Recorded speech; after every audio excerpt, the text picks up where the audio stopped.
Assalamualaikum warahmatullahi wabarakatuh. Saya dari kelompok 2, Muhammad Abdal Abijar dan teman saya Muhammad Abdul Rohim. Di sini saya akan mempresentasikan pasar persaingan monopolistik. Pasar merupakan salah satu tempat krusial yang tidak dapat lepas dari kehidupan manusia. Manusia dalam memenuhi kebutuhannya pasti membutuhkan pasar. Karena seperti yang kita ketahui, di pasarlah barang kebutuhan manusia tersedia.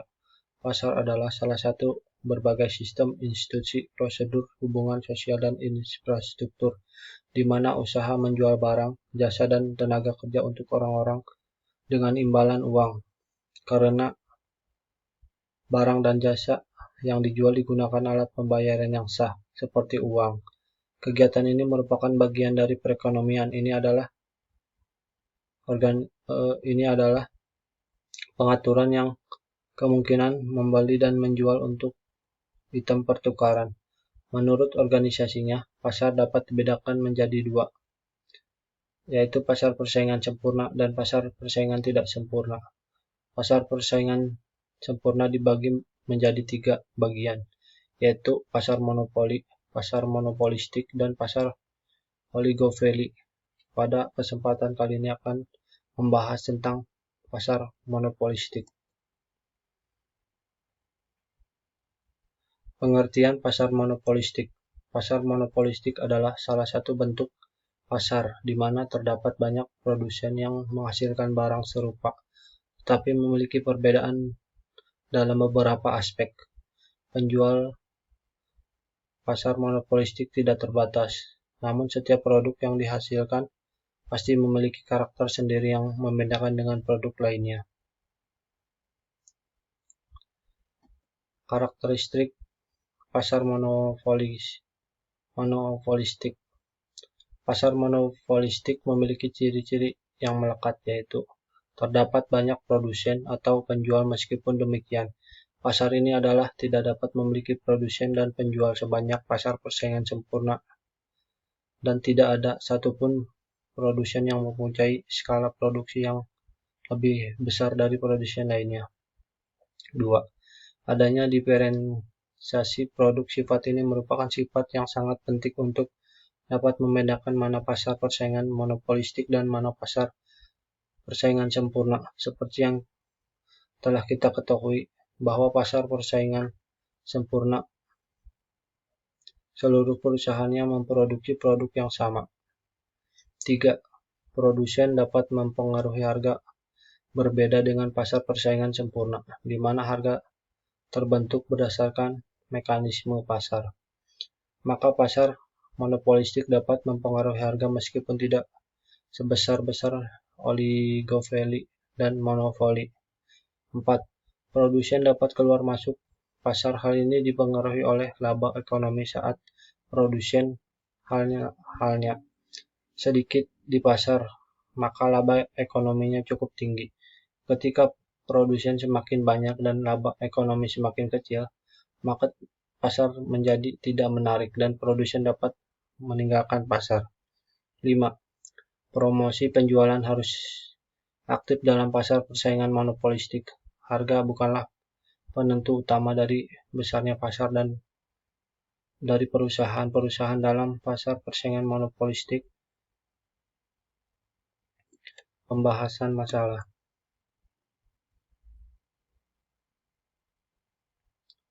1. Permintaan pasar monopolistik. Permintaan dari satu perusahaan dalam persaingan monopolistik adalah cenderung maka menurun karena preferensi konsumen terhadap fitur-fitur produksi yang dibedakan tersebut. Akan tetapi karena terdapat beberapa barang pengganti dekat yang langsung tersedia, maka permintaan menjadi sangat elastis. Pada jangka pendek, kemampuan akan menjadi laba maksimum dan kerugian. Karena pada waktu yang relatif singkat tidak ada akan perubahan persaingan baru. 2. Pemaksimuman keuntungan dalam pasar persaingan monopolistik.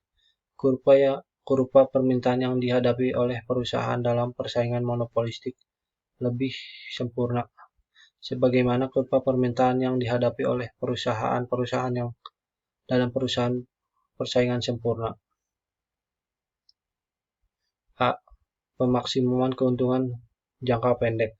Permintaan yang dihadapi perusahaan dalam persaingan monopolistik adalah sebagian dari keseluruhan permintaan pasar. Keuntungan maksimum akan dicapai apabila perusahaan terus berproduksi sebagai tingkat pencapaian. Perusahaan akan memperoleh laba di atas normal pada jangka pendek. Keseimbangan yang dicapai suatu perusahaan dalam pasar persaingan monopolistik adalah sama dengan keadaan keseimbangan dalam pasar permintaan dan seluruh pasar. Sedangkan dalam pasar persaingan monopolistik, permintaan yang dihadapi perusahaan adalah sebagian dari keseluruhan permintaan pasar. B. Pemaksimuman keuntungan jangka pendek. Keuntungan yang melebihi normal menyebabkan pertambahan jumlah perusahaan di pasar. Dengan demikian, setiap perusahaan yang ada di pasar akan menghadapi permintaan yang semakin berkurang dan berbagai tingkat harga, sehingga keuntungan pun akan semakin menurun tingkat normal, bahkan akan merugi jika permintaan marginal lebih kecil dari biaya marginal.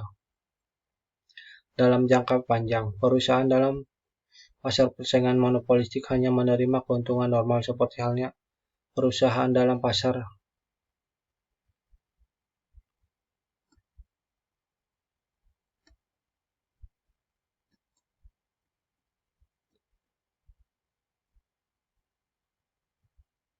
corak pasar persaingan monopolistik. Terdapat beberapa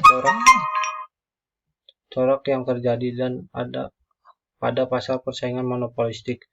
Berikut adalah hal-hal yang terkait dalam corak persaingan monopolistik. A. Efisiensi dan diferensi produksi. B. Perkembangan teknologi dan inovasi. C. Persaingan bukan harga. D. Distribusi pendapatan. Keuntungan dan kerugian pasar monopolistik. Pasar monopolistik memiliki keuntungan sebagai berikut. Banyaknya produsen di pasar memberikan keuntungan bagi konsumen untuk dapat memilih produk yang terbaik baginya. 2. Kebebasan keluar masuk bagi produsen, mendorong produksi untuk selalu melakukan inovasi dalam menghasilkan produknya. 3. Diferensiasi produksi, mendorong konsumen untuk selektif dan menemukan hasil produksi yang akan dibelinya, dan dapat membuat konsumen loyal terhadap produk yang dipilihnya. Pasar ini relatif mudah dijumpai oleh konsumen karena sebagian besar kebutuhan sehari-hari tersedia dalam persaingan monopolistik. Pasar monopolistik memiliki kelemahan sebagai berikut. 1. Pasar monopolistik memiliki tingkat persaingan yang tinggi, baik itu segi harga, kualitas, maupun pelayanan, sehingga produsen yang tidak memiliki modal dan pengalaman yang cukup akan keluar dari pasar. 2. Kebutuhan modal yang cukup besar untuk masuk ke dalam pasar monopolistik karena pemain pasar di dalamnya memiliki skala ekonomis yang sangat tinggi. 3. Pasar ini mendorong produsen untuk selalu berinovasi sehingga akan meningkatkan biaya produksi yang akan berimbas pada harga produksi yang harus dibayar oleh konsumen. Masih terdapat kemungkinan terjadi pemborosan biaya produksi dibandingkan dengan pasar persaingan sempurna. Bagi perusahaan yang kecil, tingkat efisiensi relatif rendah. 6. Kurang efisiensi perusahaan kecil menyebabkan harga barang yang dibayar konsumen masih kecil. Terima kasih. Itulah presentasi saya. Kurang lebihnya mohon maaf.